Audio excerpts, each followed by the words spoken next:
Channel beriman dengan logika sehat, channel edukasi Kristen yang diperuntukkan bagi setiap orang Kristen. Salam saudara, puji nama Tuhan. Kembali kita berjumpa dalam tayangan edukasi Kristen, tayangan yang diperuntukkan bagi kaum Kristiani. Saudaraku, dalam tayangan kali ini saya akan membagikan sebuah kebenaran tentang pernikahan adalah komitmen suci yang disatukan oleh Tuhan dengan satu tema, perceraian dan pernikahan kembali. Saudaraku yang terkasih di dalam nama Yesus, pernikahan adalah anugerah indah dari Tuhan.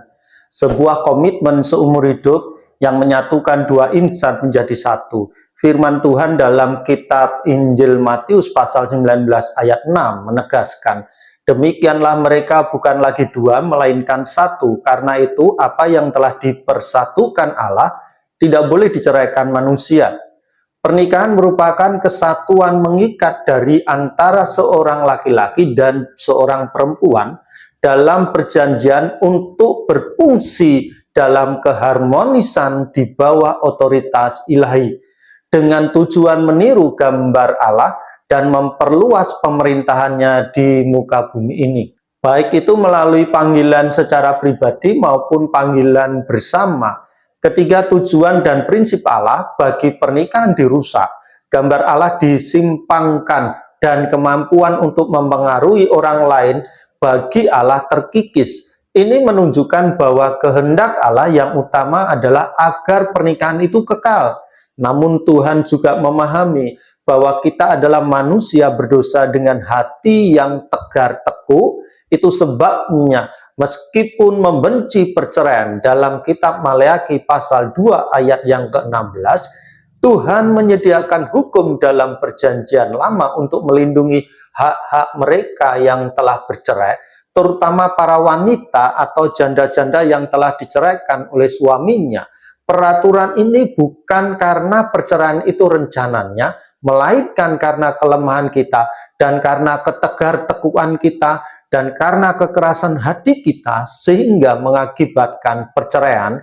Pro kontra seputar perceraian dan pernikahan kembali seringkali berpusat pada perkataan Yesus dalam Matius pasal 5 ayat 32 dan 19 ayat 9. Yesus menyebutkan satu-satunya alasan yang memberikan perceraian atau pernikahan kembali, yaitu kecuali karena zina. Farse kecuali karena zina ini telah menjadi subjek banyak penafsiran. Beberapa orang memahami sebagai perzinahan yang terjadi pada masa pertunangan, di mana dalam tradisi Yahudi pasangan sudah dianggap menikah di saat mereka saling membuat sebuah keputusan dalam pertunangan. Namun kata Yunani yang diterjemahkan dalam zina memiliki makna yang lebih luas. Kata ini bisa merujuk pada perzinahan, pelacuran, dan berbagai bentuk penyelewengan seksual. Hubungan seksual adalah bagian integral dari ikatan pernikahan, karena di mana keduanya menjadi satu daging, sehingga apabila kita menyadari secara benar perkataan Tuhan Yesus, kecuali karena zina, apabila memperhatikan dalam ajaran Taurat, hukumannya adalah mati. Dengan demikian, Tuhan Yesus hendak menekankan bahwa cerai hanya diizinkan jikalau itu cerai mati. Oleh karena itu, memutuskan ikatan suci itu melalui tindakan di luar pernikahan menjadi alasan yang dibuat manusia oleh karena ketegaran hati mereka untuk bercerai. Dalam 1 Korintus pasal 7 ayat 1-16, Paulus menjelaskan bahwa laki-laki hanya mempunyai satu istri dan sebaliknya seorang perempuan hanya memiliki satu suami. Dalam hal ini Paulus menunjukkan kepada jemaat di Korintus bahwa perkawinan menjadi obat penawar melawan percabulan. Hidup bersama merupakan kewajiban bagi setiap orang yang telah menikah. Rasul Paulus menjelaskan bahwa kebijakan hikmat ilahi menetapkan perkawinan untuk membendung percabulan atau penyelewengan bentuk tindakan seksual lainnya, sehingga hubungan dalam rumah tangga harus tetap dijaga, sehingga baik suami dan istri tetap percaya kepada pasangannya. Kesetiaan menjadi hal utama dalam nasihat Paulus Paulus menentang perceraian berdasarkan firman Allah.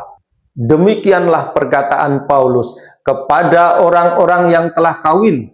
Aku tidak, bukan aku, tetapi Tuhan perintahkan supaya seorang istri tidak boleh menceraikan suaminya, dan jikalau ia bercerai, ia harus tetap hidup tanpa suami atau berdamai dengan suaminya. Saya akan ulangi sekali lagi perkataan Paulus.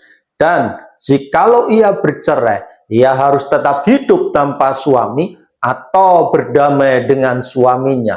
Dan seorang suami tidak boleh menceraikan istrinya. Paulus menegaskan bahwa istri terikat pada suami selama suami masih hidup. 1 Korintus pasal 7 ayat 39. Hal yang sama diutarakan Paulus dalam Roma pasal 7 ayat 2. Larangan perceraian dalam 1 Korintus pasal 7 ayat 10-11 berlatar belakang hukum Yunani Romawi tentang perkawinan campur di Yunani. Seorang istri dapat menceraikan suaminya, terlebih jika pasangannya itu bukan seorang Kristen. Sementara di Romawi, baik suami maupun istri keduanya memiliki hak cerai. Namun dalam moral Kristen yang ditanamkan Paulus, bahwa peraturan mengenai larangan perceraian itu mutlak. Karena itu berasal dari Tuhan Yesus sendiri. Jalan utama atas semua permasalahan pernikahan adalah pengampunan dan rekonsiliasi. Anugerah Tuhan memungkinkan pasangan yang disakiti untuk mengampuni dan memulihkan pernikahan mereka. Tuhan telah terlebih dahulu mengampuni dosa-dosa kita yang tak terhitung, dan kita dipanggil untuk meneladaninya dengan mengampuni dosa pasangan kita, bahkan dalam dosa perzinahan.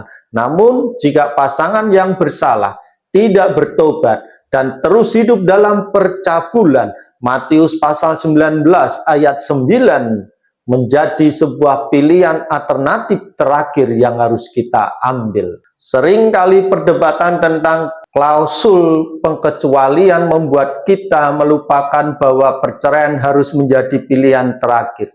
Tingkat perceraian di kalangan orang Kristen yang hampir sama dengan non-Kristen adalah hal yang menyedihkan. Alkitab sangat jelas bahwa Allah membenci perceraian, dan pengampunan serta rekonsiliasi seharusnya menjadi ciri khas kehidupan orang percaya. Jika perceraian sudah terjadi, ada kemungkinan bahwa Allah menghendaki seseorang untuk tetap melajang. Menikah kembali tidaklah selalu merupakan satu-satunya pilihan. Kadang-kadang Tuhan menetapkan kita melajang agar perhatian kita tidak terbagi-bagi dan sepenuhnya tercurah kepadanya. Bagi orang percaya yang telah bercerai dan menikah kembali, janganlah merasa kurang dikasihi Allah. Bahkan jika situasi tidak tercakup dalam klausa pengecualian, sekalipun Allah seringkali menggunakan ketidaktaatan kita untuk mencapai hal-hal yang baik, kasih-Nya tidak pernah pudar, dan Dia senantiasa memegang hidup kita di dalam tangan-Nya yang penuh kasih.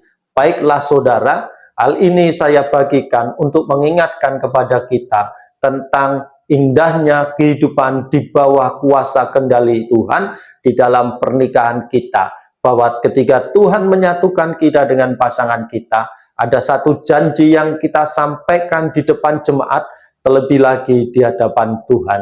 Dan janji itu adalah kudus adanya. Untuk itu saudara, tetaplah setia pada pasanganmu. Tuhan Yesus memberkati.